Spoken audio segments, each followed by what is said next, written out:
The Betazoid fleet's arrival in Earth's solar system shattered humanity's illusion of safety.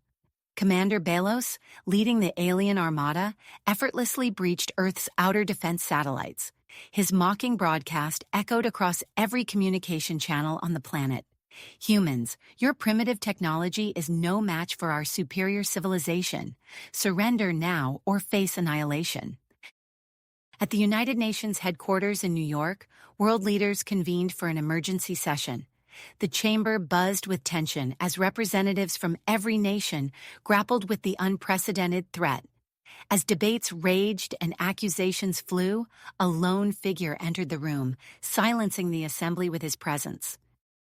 Dr. Alan Porter, quantum physicist and head of a classified military research program, stood before the world's most powerful individuals. His weathered face and piercing gaze conveyed the weight of the knowledge he carried.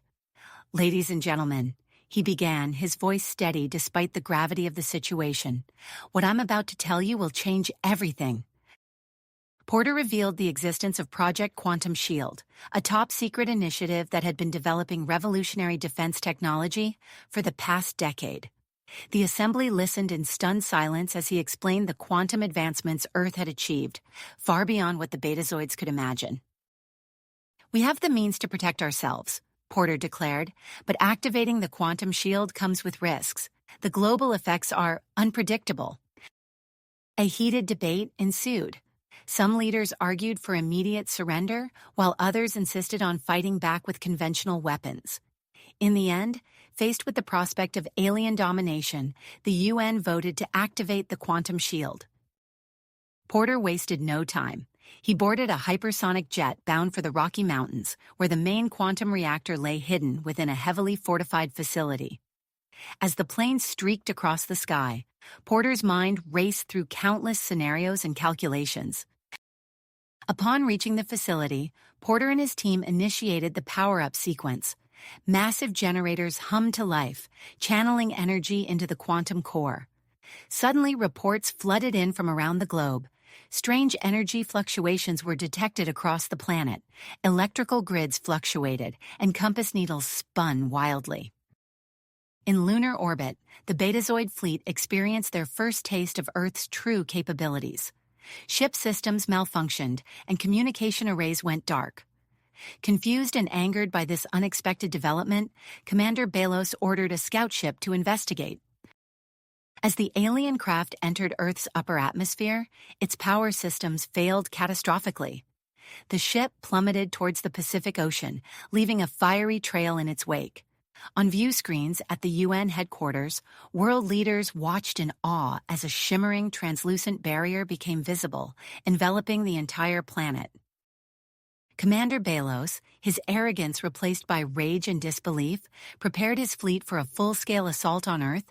The Betazoids would not be deterred by this surprising show of force from a supposedly inferior species. Meanwhile, deep in the Rocky Mountain facility, Porter worked tirelessly to stabilize the quantum shield. His goal was to extend its protective bubble beyond lunar orbit, creating an impenetrable defense against the coming onslaught. As the first wave of Betazoid ships approached, humanity stood united behind its quantum arsenal. The fate of Earth hung in the balance, with Porter's revolutionary technology about to face its ultimate test. The aliens who had mocked Earth's defenses were about to learn a harsh lesson about underestimating human ingenuity and determination. As the Betazoid fleet approached Earth, the atmosphere inside the Rocky Mountain facility crackled with tension. Dr. Alan Porter's fingers flew across holographic interfaces, his eyes darting between screens filled with complex quantum equations. Sweat beaded on his forehead as he pushed the quantum shield to its limits. "We're approaching critical mass," shouted Dr. Chen, Porter's lead assistant. "The shield's integrity is holding, but we're seeing fluctuations in the upper atmosphere." Porter nodded, his face etched with concentration. "Redirect power from the secondary nodes. We need to stabilize the field before expanding it." The room hummed with energy as the team worked in perfect synchronization. Suddenly, a triumphant cry erupted from one of the technicians. "We've done it! The shield is expanding beyond lunar orbit." Porter allowed himself a brief smile before refocusing on the task at hand. Maintain this configuration. We need to ensure it holds under pressure. In lunar orbit, Commander Belos watched in disbelief as the shimmering barrier expanded, engulfing his fleet in its ethereal glow. Ship systems flickered, and communication arrays went dark. Belos banged his hand on the control panel. "Impossible," he snarled. "How could these primitives possess such technology?" Turning to his second-in-command, he barked, "Order all ships to halt and regroup. We need to reassess our strategy." As the Betazoid fleet hung motionless in space, Earth's leaders gathered once again at the United Nations. The chamber buzzed with a mix of hope and apprehension. "The quantum shield has bought us time," announced the Secretary General, "but we must use it wisely.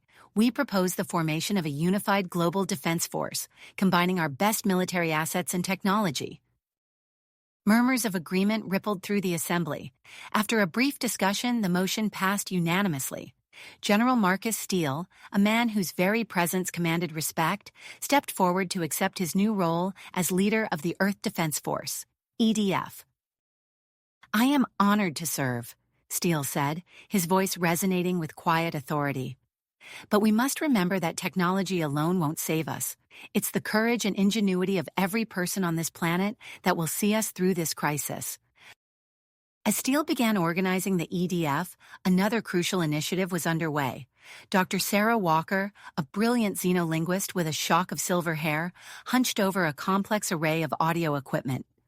Her team worked tirelessly to decipher the Betazoid language and establish communication. "We've isolated several key phonemes," Walker reported to the UN panel, "but their language structure is unlike anything we've encountered. It may take time to construct a meaningful dialogue."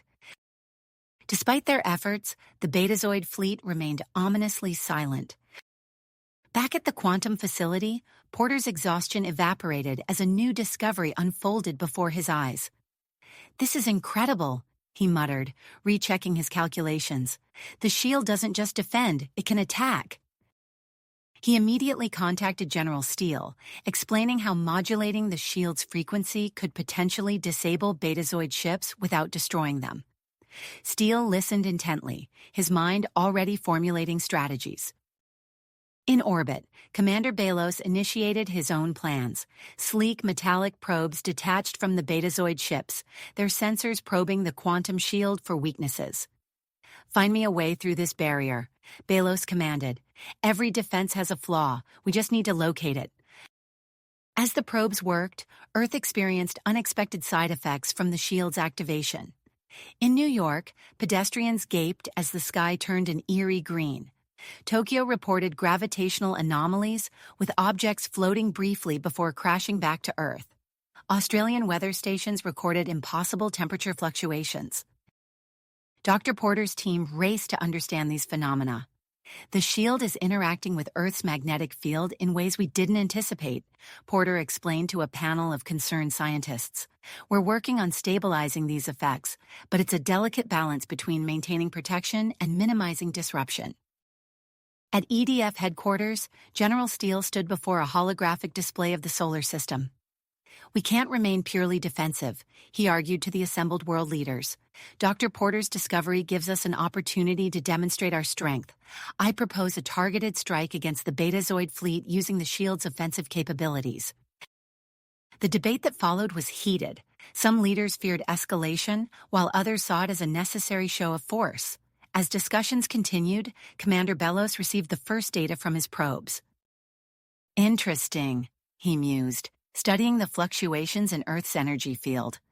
"These humans are clever, but their shield is not perfect. Prepare the fleet for a multi-pronged assault. We'll overwhelm their defenses at these weak points." Unaware of the looming Betazoid attack, a team of scientists led by Dr. Emily Nakamura made a startling discovery on Earth. Their instruments detected an anomalous energy signature emanating from the moon. "The readings are off the charts," Nakamura reported, her eyes wide with excitement. "This isn't natural. There's something artificial buried beneath the lunar surface. And it's old, very old." As news of the discovery spread, questions multiplied. Was this ancient technology connected to the Betazoids? Could it explain their sudden interest in Earth? The implications were staggering, hinting at a cosmic conflict far beyond humanity's current understanding. With both sides poised for confrontation, the solar system held its breath. Earth's quantum arsenal stood ready, its true capabilities yet to be tested. The Betazoid fleet loomed just beyond the shield's boundary, probing for weaknesses. And buried in the lunar regolith, an ancient mystery waited to be unraveled. In the Rocky Mountain facility, Dr. Porter stared at his screens, watching the shield's energy patterns pulse and flow. In EDF headquarters, General Steele finalized his battle plans, and in the depths of space, Commander Bellows prepared to launch his assault. The next few hours would shape the course of human history. The question on everyone's mind: would humanity's quantum gambit be enough to save them from annihilation? The fate of human history hung in the balance as Earth's leaders debated General Steele's proposal for a preemptive strike. But the decision was abruptly taken out of their hands. Alarms blared throughout the Rocky Mountain facility as Dr. Porter's screens lit up with urgent warnings. "Multiple shield breaches detected," he shouted, his fingers flying across the holographic interface. "The Betazoids are attacking." Commander Bellows had launched his assault, targeting the fluctuations detected by his probes. The quantum shield flickered and failed in several locations, creating gaps large enough for Betazoid ships to pour through. Porter's team sprang into action, initiating emergency protocols. "Divert power from non-critical systems," Porter ordered, his voice steady despite the chaos. "We need to stabilize the barrier." As technicians rerouted power, the quantum reactor's core temperature spiked. Warning lights flashed red, indicating an imminent overload. Porter watched the readouts with growing concern, knowing that a reactor breach would be catastrophic. In EDF headquarters, General Steele received the alert. Without hesitation, he activated the Earth Defense Force. "All ships, deploy immediately," he commanded. "Protect the shield generators at all costs." Hidden hangar doors slid open around the globe, revealing sleek vessels that combined human ingenuity with reverse-engineered alien tech. The EDF fleet took to the skies, their systems unaffected by the quantum shield's disruptive field. As battles erupted in Earth's orbit, another mission was quietly launching from a secret facility. Dr. Emily Nakamura led a team of scientists and Special Forces operatives toward the moon. Their destination, a mysterious energy signature detected near the lunar South Pole. Their ship touched down on the barren lunar surface, kicking up a cloud of regolith. Nakamura, her face set with grit behind her helmet visor, led the team toward a series of unusual rock formations. "The energy readings are strongest here," she said, consulting her handheld scanner. After several minutes of searching, they uncovered a hidden entrance, unmistakably artificial in origin. As they ventured inside, lights flickered to life, revealing corridors of smooth, silvery metal. Back on Earth, Dr. Sarah Walker's eyes widened as her translation algorithm finally cracked the Betazoid language. "This can't be right," she muttered, double-checking her results. But the evidence was clear. The Betazoids weren't the aggressors. They were refugees. Walker immediately contacted the UN Security Council. "The Betazoids are fleeing from something they call the Destroyers," she explained, her voice urgent. "They're not here to conquer us. They're looking for sanctuary." This revelation sent shockwaves through the command structure. General Steele received the information as he coordinated the orbital defense from his mobile command center. He watched the tactical display, where EDF ships engaged Betazoid craft in close-quarters combat. "Use the terrain to your advantage," Steele ordered as EDF vessels ducked behind satellites and space debris, ambushing the larger alien ships. "Keep them off balance." In the Rocky Mountain facility, alarms continued to blare as the quantum reactor approached critical levels. Porter wiped sweat from his brow, his mind racing. As he adjusted power flow dynamics, he noticed an unusual energy pattern. "This could work," he muttered, quickly running simulations. "We can use the shield's energy offensively." Porter began the delicate process of reconfiguring the quantum reactor. If successful, it would allow them to project focused beams of energy, capable of disabling Betazoid ships without destroying them. On the Moon, Nakamura's team reached a vast chamber deep within the alien complex. As they entered, a holographic interface sprang to life, bathing the room in soft blue light. Alien symbols swirled in the air before coalescing into recognizable forms. "It's some kind of historical record," one of the scientists breathed. "It's talking about a race called the Precursors." Nakamura stepped forward, her eyes wide with wonder.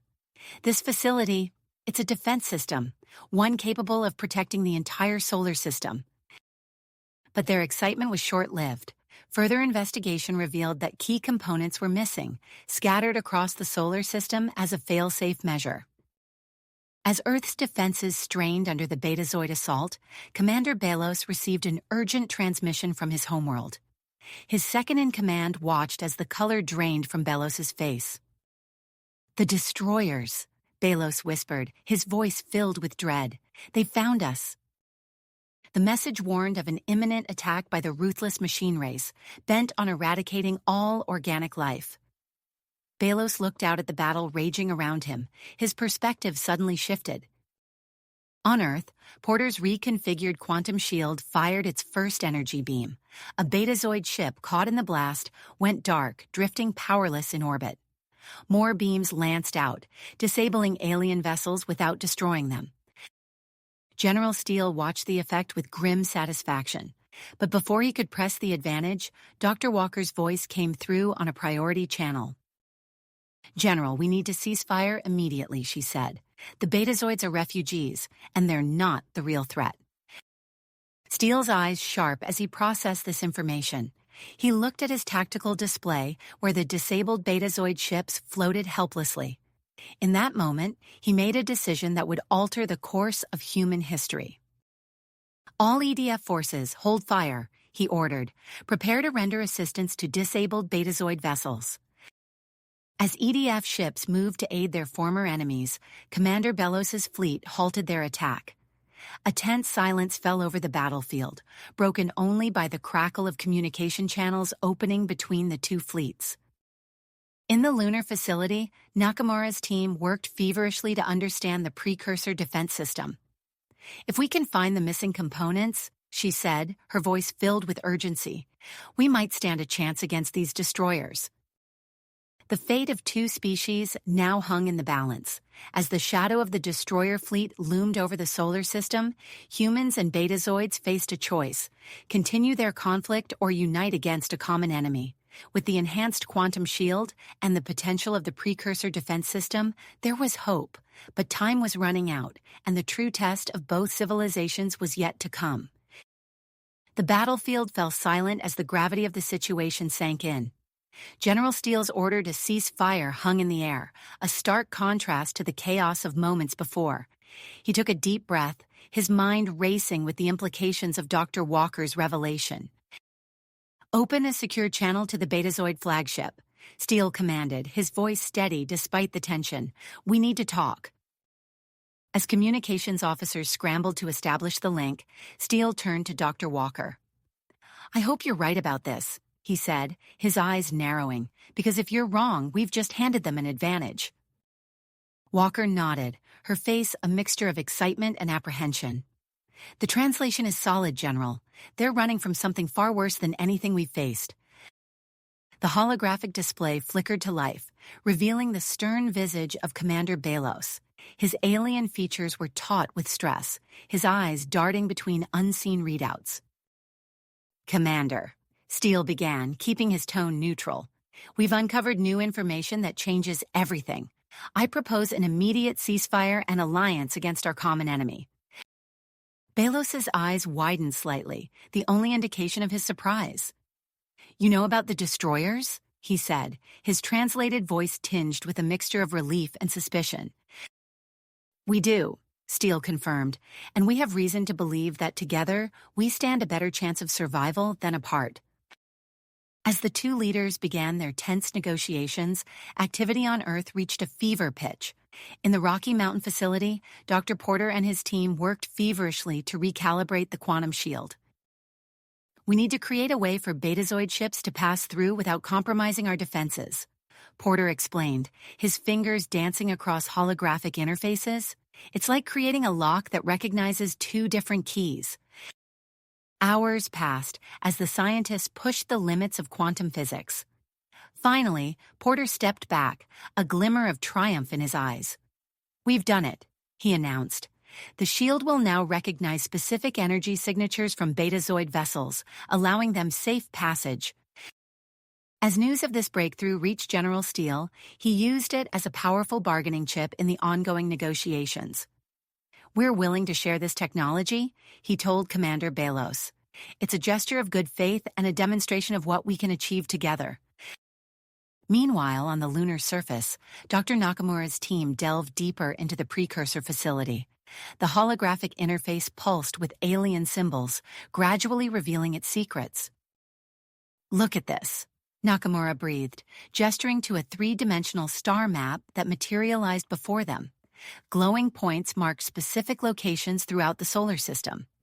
These must be other precursor outposts. Her second-in-command, Dr. Chen, studied the map intently. Each one could house a component of the defense system, he theorized. If we could recover them all? Nakamura nodded, her mind already racing ahead. "We might have a chance against the destroyers." She turned to the communications officer. "Contact Earth immediately. They need to know about this."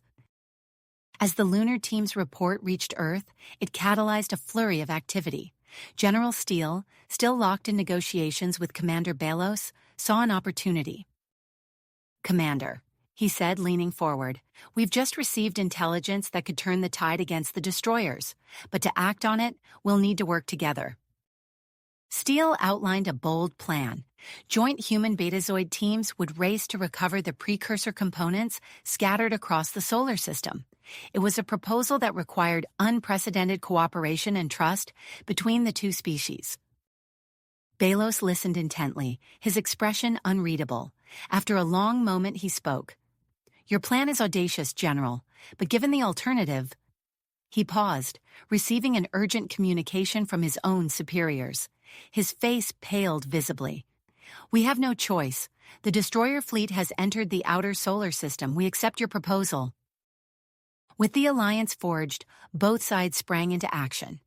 On Earth, military bases buzzed with activity as elite soldiers prepared for the most important mission of their lives. Betazoid ships descended through the recalibrated quantum shield, landing at designated sites to integrate their forces with human teams. Dr. Porter's team worked around the clock, pushing the quantum shield technology to its limits. In a stroke of brilliance, Porter discovered a way to use the shield's energy for faster-than-light communication. "This changes everything," he explained to General Steele over a secure channel. "We can coordinate our efforts in real time, no matter the distances involved." As the new FTL communication network came online, linking Earth's defenses with the Betazoid fleet and the lunar research team, Dr. Nakamura made another groundbreaking discovery. "We've accessed a vast database," she reported, her voice filled with awe. "It contains information on countless alien species, including the destroyers, their weaknesses, their tactics. It's all here." This knowledge proved invaluable as the joint forces prepared their defense strategies. Human and Betazoid tacticians pored over the data, identifying vulnerabilities they could exploit in the coming battle. As the final preparations were made, General Steele addressed the assembled strike teams. Humans stood shoulder to shoulder with Betazoids, united by a common purpose. "Well, what we're about to attempt has never been done before," Steele said, his voice carrying across the hangar. "The fate of two civilizations, perhaps all organic life in this part of the galaxy, rests on your shoulders, but I have faith in each and every one of you. Together, we will prevail." With that, the strike teams boarded their ships, a mix of human and Betazoid vessels, each equipped with the best technology both species had to offer. As they launched into space, the first wave of the destroyer fleet appeared on long-range sensors, a dark mass approaching inexorably. Dr. Porter watched from his command center as the mission began, the weight of responsibility heavy on his shoulders. As he monitored the quantum shield's performance, a strange pattern in the energy readings caught his eye. "This can't be right," he muttered, double-checking the data. But the evidence was clear. There were undeniable similarities between the quantum technology powering Earth's defenses and the precursor artifacts. As Porter grappled with the implications of this discovery, a possible ancient connection between humanity and the precursors, the joint human Betazoid strike teams pushed deeper into the solar system. Their mission to recover the scattered precursor components had begun in earnest, a desperate race against time as the destroyer fleet loomed ever closer. The fate of two species, once bitter enemies and now unlikely allies, hung in the balance, as the strike teams navigated treacherous asteroid fields and braved the harsh environments of distant moons. The true test of their newfound alliance was just beginning. The joint human Betazoid strike teams pushed deeper into the solar system, their mission to recover the scattered precursor components now in full swing.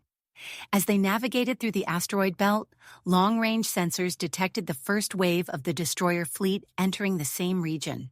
The race against time had begun in earnest. General Steele's voice crackled over the quantum-enhanced communication network. "All strike teams, this is General Steele. The enemy has entered the asteroid belt. Execute your missions with all possible speed. May fortune favor the bold." On the bridge of the lead strike force vessel, Captain John Hawkins and Betazoid Commander Zara exchanged a look of iron will. Their team's objective? Mars, and the crucial precursor artifact buried beneath its rusty surface. "All systems operational," reported Lieutenant Chen, her fingers dancing across the helm controls. "Quantum drive spooling up." Hawkins nodded. "Take us in, Lieutenant. Maximum speed." The ship lurched forward, stars blurring into streaks of light as they accelerated towards the red planet. Behind them, the rest of their mixed human Betazoid fleet followed in tight formation. As they approached Mars' orbit, alarm klaxons blared. "Multiple contacts," shouted the tactical officer. "Destroyer scout group already on site." Commander Zara's multifaceted eyes narrowed. "They must have used faster-than-light travel to beat us here. Clever machines." "Prep for atmospheric entry," Hawkins ordered. "We'll have to fight our way to the artifact." The fleet plunged into the thin Martian atmosphere, retro thrusters firing as they zeroed in on the coordinates of the buried precursor tech. As they broke through the cloud layer, they saw the destroyers already at work, massive excavation machines carving into the planet's surface. "All units, engage," Hawkins commanded.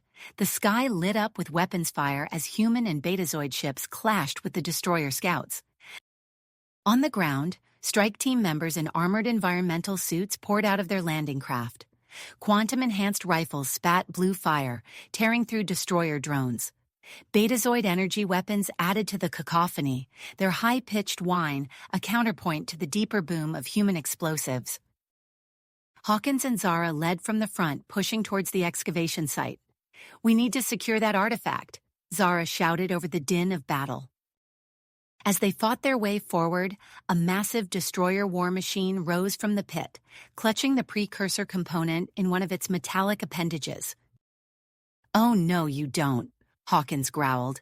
He raised his arm, activating a wrist-mounted device that Dr. Porter's team had developed. A beam of coherent quantum energy lashed out, enveloping the artifact. For a moment, nothing happened. Then, with a sound like reality tearing, the precursor tech vanished from the destroyer's grasp and reappeared at Hawkins' feet. "Quantum entanglement transporter," he explained to a stunned Zara. "Useful little gadget." With their prize secured, the strike force began a fighting retreat to their ships. The destroyers, realizing their quarry was lost, pressed the attack with mechanical fury. As the battle on Mars raged, other strike teams across the solar system faced their own challenges. On Venus, Major Sarah Rodriguez and her team struggled against the planet's oppressive heat and toxic atmosphere. Their hybrid human Betazoid environmental suits strained against the harsh conditions. "Life support at 60% and falling," reported Sergeant Kira, her voice tight with stress. "We need to find that power source fast." Rodriguez nodded, her visor's heads-up display indicating they were close to their target. "Push on, we're almost there." They trudged through a landscape of jagged rocks and sulfurous vents, following the energy signature of the hidden precursor artifact. Suddenly, the ground beneath them began to tremble. "Seismic activity spiking," warned Dr. Zan, the team's betazoid geologist. "We need to—" His words were cut off as the ground split open, revealing a chasm of molten rock. Two team members, caught by surprise, fell into the fiery pit with agonized screams. "No!" Rodriguez yelled, but there was no time to mourn. The volcanic eruption was gaining strength, threatening to engulf them all. "Everyone back to the ship! Move!" They retreated, the precious precursor power source clutched tightly in Rodriguez's arms. As their vessel lifted off, the Venusian landscape below was consumed by a sea of lava. Back on Earth, Dr. Alan Porter and his team worked feverishly in the Rocky Mountain facility. Holographic displays flickered with complex equations and simulations as they integrated the recovered precursor tech with the quantum shield. "Look at this," Porter said, gesturing to a pulsating energy field on one of the screens. "If we modulate the shield frequency just so—" He made a few adjustments, and suddenly the energy coalesced into a stable vortex. "We've done it. Quantum tunnels. We can now move ships instantaneously across vast distances." His team erupted in cheers, but Porter's attention was already on the next challenge. "Get me General Steele. He needs to know about this immediately." As Porter's breakthrough was relayed to the front lines, the tide of battle began to shift.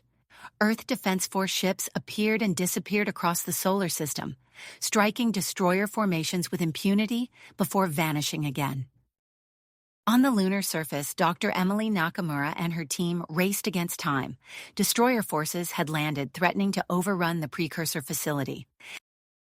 "Download progress at 89%, called out one of the researchers, "but the enemy is almost through the outer defenses." Nakamura gritted her teeth, watching as the data streamed into their secure servers. "Hold the line. We need every bit of this information." As the download completed, they discovered the location of a master control center on one of Jupiter's moons. Nakamura knew this could be the key to activating the full precursor defense system.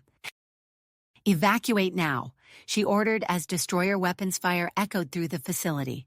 They fled to their ships, the precious data secure. In orbit above Earth, General Steele coordinated the defense efforts. The quantum tunneling technology had given them an edge, but the destroyers' numbers were overwhelming. Commander Belos's face appeared on a comm screen. "General, I have a proposal. We can use our fleet as a decoy, draw the main destroyer force away from Earth. It will give your teams a better chance to recover the remaining precursor components." Steele considered the offer, aware of the sacrifice it entailed. "Agreed, Commander, and thank you."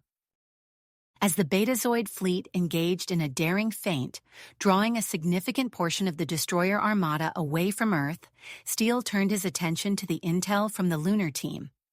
The hidden base on Jupiter's moon could be their salvation, or their doom. He began assembling an elite task force for the Jupiter mission, selecting the best operatives from both human and Betazoid ranks. As he worked, reports came in of destroyer ships breaching sections of the quantum shield, targeting key military installations on Earth. Dr. Porter's voice came over the comm. "General, we found a way to disrupt the destroyer's internal communications using the quantum shield. It could give us a significant advantage." Steele nodded grimly. "Implement it immediately, Doctor. We'll need every edge we can get." As he watched the battle unfold across the solar system, Steele knew that the next few hours would determine the fate of both humanity and their newfound Betazoid allies. The mission to Jupiter's moon loomed large in his mind, a final, risky move that could turn the tide of war. With destroyer forces pressing in from all sides and time running out, Steele gave the order to launch the Jupiter task force. As the elite team departed, using the new quantum tunneling technology to speed their journey, he turned his attention back to the defense of Earth. The planet's leaders were already debating the use of the prototype evacuation system. Steele hoped it wouldn't come to that, but he knew they had to be prepared for every eventuality. As reports flooded in from across the solar system, victories and losses, heroism and sacrifice, Steele steeled himself for the challenges ahead. The battle for humanity's survival was just getting started, and the next move would be critical. Crucial. General Steele knew this as he boarded the quantum-enhanced vessel that would take his elite task force to Jupiter's moon Europa.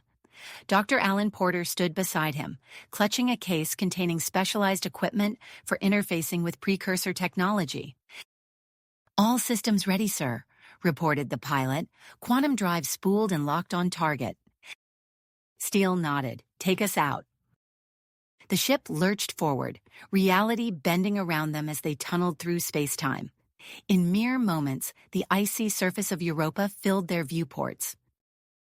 "Destroyer blockade detected," announced the tactical officer. "They've formed a perimeter around the moon." Porter leaned in, studying the sensor readouts. "We can use the quantum drive to jump past their line. It's risky, but—" "Do it," Steele ordered without hesitation. The world twisted again, and suddenly they were hurtling towards Europa's surface. Steele gripped his chair as the ship shuddered, ice crystals spraying across the windshield as they made a hard landing. "Everyone out, move," Steele barked. The task force poured out onto the frozen landscape, environmental suits protecting them from the harsh conditions. Specialized drilling equipment was quickly assembled, and they began boring through the thick ice crust. As they worked, Steele's calm crackled to life. Commander Belos's voice came through, strained and filled with static. "General, we've engaged the destroyer fleet as planned, drawing them away from Earth but taking heavy losses." Steele focused his mind. "Understood, Commander. Your sacrifice won't be in vain." The drill finally broke through, revealing a vast chasm beneath the ice. The team descended into darkness, activating powerful floodlights that illuminated an alien structure of impossible complexity. "Magnificent," Porter breathed, his eyes wide behind his faceplate. As they ventured deeper into the facility, automated defense systems sprang to life. Energy beams lanced out, forcing the team to take cover. "Porter," Steele shouted, "can you shut these things down?" The scientist was already working, fingers flying over a portable terminal. "I'm trying to interface with their systems. The quantum mechanics are unlike anything I've ever seen, but there are similarities to—" A loud boom interrupted him as a section of the ceiling collapsed. Destroyer units poured in, their metal bodies gleaming in the harsh light. "Defensive positions," Steele ordered, raising his quantum rifle. "Porter, keep working on those defenses. We'll hold them off." The narrow corridors erupted in chaos as human and betazoid soldiers engaged the destroyers in close-quarters combat. Energy weapons flashed, illuminating the ancient walls with strobing light. Steele found himself fighting back-to-back with a betazoid soldier, their movements perfectly in sync as they held off wave after wave of mechanical attackers. "Sir," Porter called out over the din of battle, "I've gained partial control of the facility systems. I can seal off sections to bottleneck the destroyers, but it will slow our progress to the control center." "Do it," Steele grunted, ducking under a destroyer's swinging arm and blasting its central processor. Massive doors slammed shut throughout the complex, cutting off the main destroyer force. Steele quickly reorganized his team, leaving a defensive perimeter while he and Porter pushed on towards the heart of the facility. As they approached the master control center, Porter's eyes widened. "General, look at this," he said, gesturing to a holographic display that had sprung to life. The precursors built a solar system-wide quantum field generator. If we can activate it, it could disrupt all destroyer tech instantaneously. Steele frowned. "What's the catch?" Porter's expression grew grim. "The energy requirements are astronomical. Activating it could destabilize the entire solar system. Moons knocked out of orbit, planetary rotations disrupted. I can't even begin to calculate all the consequences." Before Steele could respond, his comm burst to life again. This time, it was Dr. Nakamura on Earth. General, we've integrated the precursor components with the quantum shield, but we're barely holding on. Major cities are under orbital bombardment. We've started evacuations to the backup colony, but there's not enough time. Static filled the channel, then Commander Belos's voice cut in. This is my final transmission. We're committing our remaining ships to a direct assault on the destroyer command vessels. It's been an honor, General. The comm went silent. Steele closed his eyes for a moment, honoring the Betazoid commander's sacrifice. Sir, Porter said quietly, we need to make a decision. The destroyer forces we trapped are nearly through the barricades. If we're going to act, it has to be now. Steele stared at the control panel before him, the weight of two civilizations' survival heavy on his shoulders. Activate the precursor weapon and risk unimaginable damage to the solar system, or let the destroyers overwhelm Earth's defenses and exterminate humanity. As his hand hovered over the activation switch, a new alert blared from the sensor station. Porter rushed over, his face paling as he read the data. General, he said, his voice filled with a mixture of awe and fear. Long-range sensors are picking up a new fleet entering the system. Origin unknown, their energy signatures. They're like nothing we've ever seen before. Steele joined him at the console, watching as the mysterious ships appeared at the edge of the solar system. Their sleek, organic designs were utterly alien, neither human, betazoid, nor destroyer in origin. Are they hostile? Steele asked. Porter shook his head. No way to know, but they're moving fast, headed straight for the conflict zone. The distant sounds of destroyers breaking through the barricades echoed through the facility. Steele's hand still hovered over the precursor weapon's activation switch. With Earth under siege, the Betazoid fleet sacrificed, and an unknown force rapidly approaching, he knew the next few moments would determine the fate of everything they had fought for. The control room fell silent save for the rhythmic beeping of the sensor console, tracking the newcomer's swift approach. In this moment of uncertainty, with the solar system itself hanging in the balance, Steele prepared to make the most important decision of his life. Steele's hand descended, activating the precursor defense system. The decision made, he braced himself for the unknown consequences. Initiating quantum field generation, Porter announced, his fingers flying over the alien controls. Energy buildup reaching critical levels. The facility hummed with power, the very air crackling with invisible energy. Steele felt the hairs on his arms stand on end as the quantum field expanded outward at an incredible rate. Field encompassing Jupiter, Saturn, it's spreading across the entire system, Porter exclaimed, eyes wide as he monitored the readouts. On screens throughout the control room, they watched as the destroyer fleet began to falter. Ships lost power, drifting aimlessly in the void of space. Others spun out of control, colliding with their disabled brethren in silent, fiery explosions. But their victory was short-lived. Alarms blared as new alerts flooded the sensors. General, we have a problem, Porter said, his face pale. The energy release is causing severe electromagnetic disturbances in Jupiter's atmosphere. The storms, they're unlike anything we've ever seen. Steele watched in horror as Jupiter's familiar banded surface began to churn and roil, great swathes of colorful gases twisting into monstrous cyclones. Lightning arced between the layers, each flash visible even from their position on Europa. Status of Earth's defenses? Steele demanded. Porter's response was grim. The quantum field is interfering with the quantum shield. It's fluctuating wildly, leaving gaps in the coverage. Earth is exposed. Before Steele could formulate a response, a new signal cut through the chaos. A face appeared on the main view screen, unlike any alien they had encountered before. Its features were smooth and almost luminescent, with eyes that seemed to hold the depth of galaxies. Greetings, defenders of Earth, the being said, its voice resonating with an otherworldly timbre. I am Admiral Zix of the Guardians. We have come to offer our assistance in your time of need.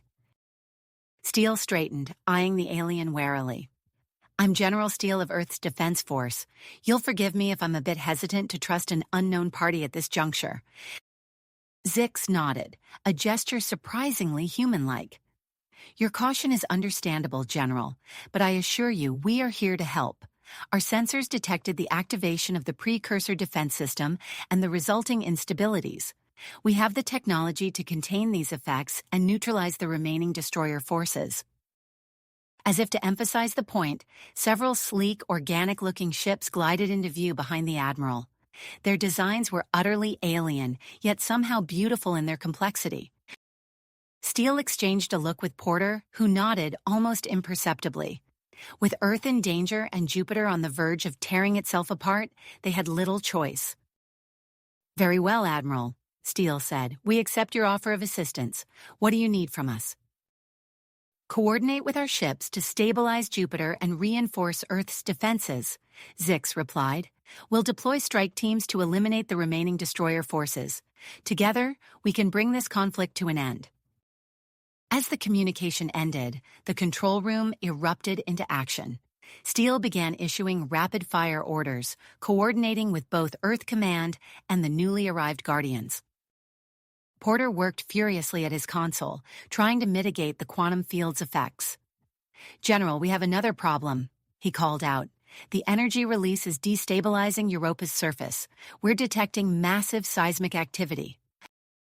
As if on cue, the facility shuddered violently. Cracks began to form in the icy walls, and distant booms echoed through the structure. "We need to evacuate," Steele ordered. "Grab every bit of data and tech you can. We can't let this knowledge be lost." The team scrambled to secure vital components and download critical information as the tremors intensified. Outside, Guardian ships maneuvered into position, projecting energy fields in an attempt to stabilize the moon's fragmenting surface. Steele's comm crackled to life. "General, this is Earth Command. We've made contact with Commander Belos. He's arrived with the surviving Betazoid ships and has critical intelligence on destroyer weaknesses." A flicker of hope ignited in Steele's chest. Patch him through to the Guardian fleet. That information could turn the tide. As they raced through the crumbling precursor facility, Porter suddenly skidded to a halt, his eyes fixed on a data stream scrolling across his portable device. "General, you need to see this," he said, his voice filled with awe. "I found evidence in the precursor data. Humans and Betazoids, we share a common ancestral link to the precursors." Steele's mind reeled at the implications. "That explains our biological compatibility, the ease with which we adapted to each other's technology." "It's more than that," Porter continued as they resumed their evacuation. "This could be the key to unlocking the full potential of the precursor defense system. If we can integrate this knowledge with the Guardian technology." They emerged onto Europa's fractured surface, the sky above them filled with battling ships.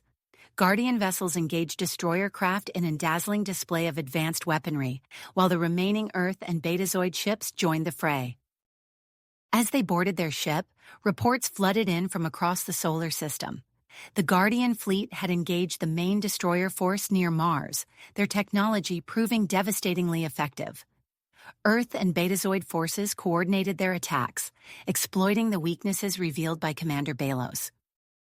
On Earth, Dr. Nakamura and her team worked tirelessly to integrate Guardian tech with the fluctuating quantum shield. Cities lay in ruins from destroyer attacks that had slipped through, but the planetary evacuation continued, millions of humans transported to the backup colony world. As their ship broke free of Europa's disintegrating surface, Steele received a priority transmission from Earth Command. A critical weakness had been discovered in the destroyer fleet's central AI. With the combined might of human, Betazoid, and Guardian forces, they had a chance to end the war decisively.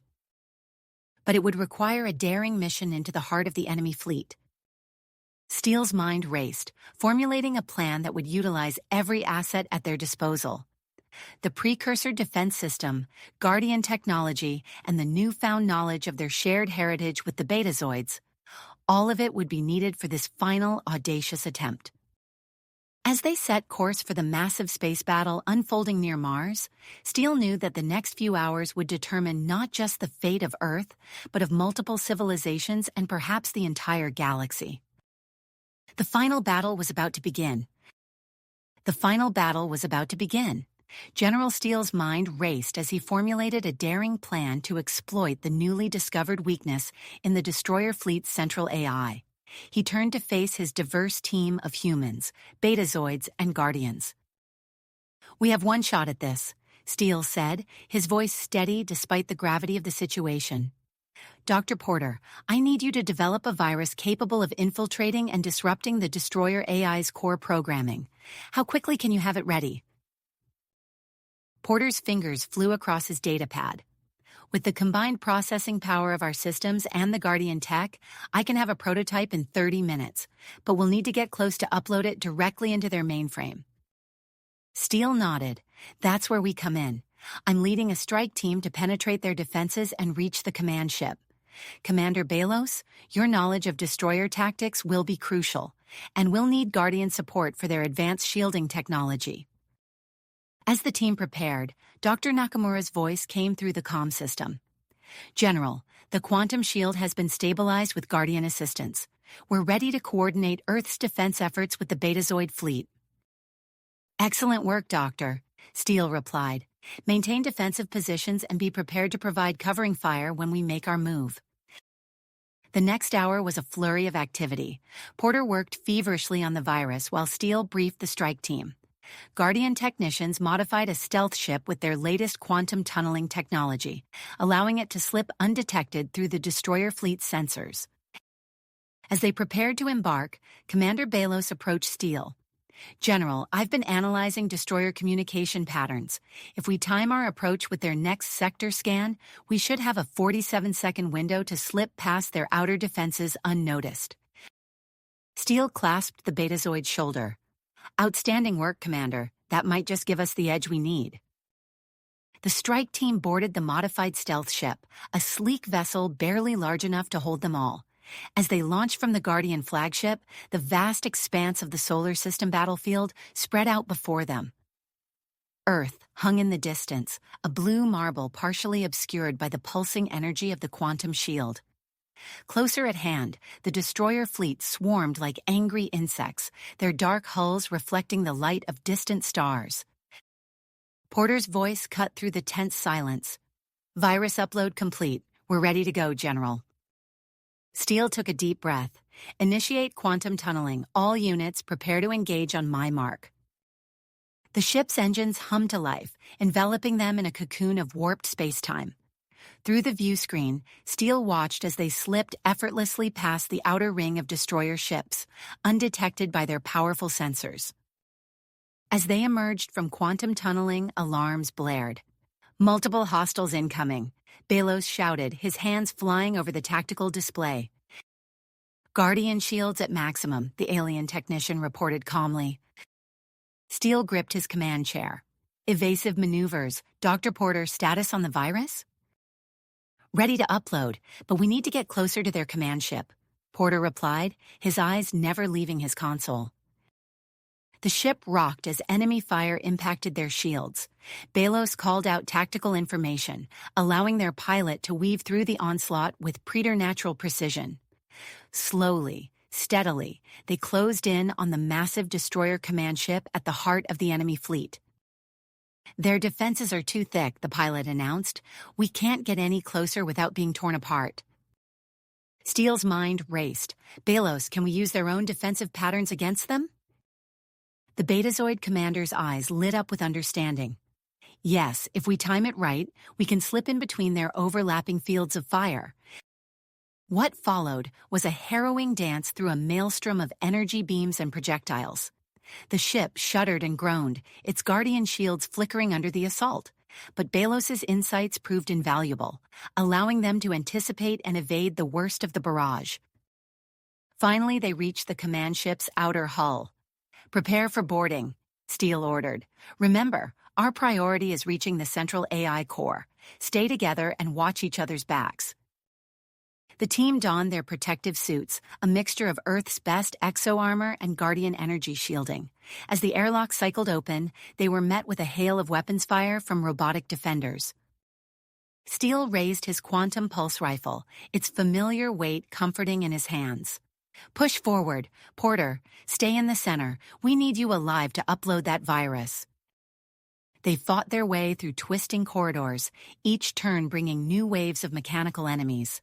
The diverse skills of the strike team proved crucial.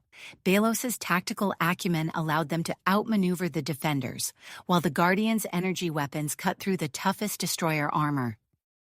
After what felt like hours of intense combat, they finally reached the central AI core. The massive chamber pulsed with an otherworldly energy, holographic displays flickering with incomprehensible data streams. "Cover me," Porter said, rushing to a central console. "This will take a few minutes." As Porter worked, the others formed a defensive perimeter. The destroyer's counterattacks grew increasingly frantic, as if the AI sensed the threat to its existence. "Wow, how much longer?" Steele shouted over the din of battle. "Almost there," Porter replied, his fingers a blur over the alien interface. "The virus is adapting to their systems. Just a little more." Suddenly, a deep, resonating alarm echoed through the chamber. Steele's blood ran cold as he recognized the sound from countless simulations and briefings. "Self-destruct sequence initiated," a monotone voice announced. "All units prepare for final protocol execution." "Porter," Steele yelled. "I see it," the scientist responded, his voice tight with concentration. "Trying to override, but it's fighting back. I need more time." Steele turned to Belos. "We need to buy him that time. Any ideas?" The Betazoid commander's eyes narrowed as he scanned the room. "There." He pointed to a secondary console. "If we can disrupt their power distribution, it might slow down the self-destruct sequence." "Do it," Steele ordered. He turned to the Guardian technician. "Can you boost our shields to withstand the initial blast if we fail?" The alien's luminous eyes blinked rapidly. "Temporarily, yes, but we would need immediate extraction." As Belos worked to sabotage the power systems and the Guardian reinforced their defenses, Steele stood guard over Porter. Wave after wave of security drones poured into the chamber, forcing the general to rapidly switch positions, his quantum rifle never silent for long. "Come on, Porter," Steele muttered, watching the countdown timer tick relentlessly towards 0. With seconds to spare, Porter's triumphant shout filled the chamber. "Got it! Virus uploaded and self-destruct aborted." The effect was immediate. The pulsing energy in the room faltered, then died. The holographic displays winked out one by one, leaving them in an eerie silence broken only by the hum of their own equipment. "Did it work?" Belos asked, his weapon still raised warily. Porter nodded, a tired smile on his face. "The entire destroyer network is going dark. Their ships should be powering down as we speak." Steele allowed himself a moment of relief before switching back to command mode. "Excellent work, all of you, but we're not out of this yet. Let's get back to our ship and coordinate with the fleet. We need to secure those destroyer vessels before any of them can reactivate."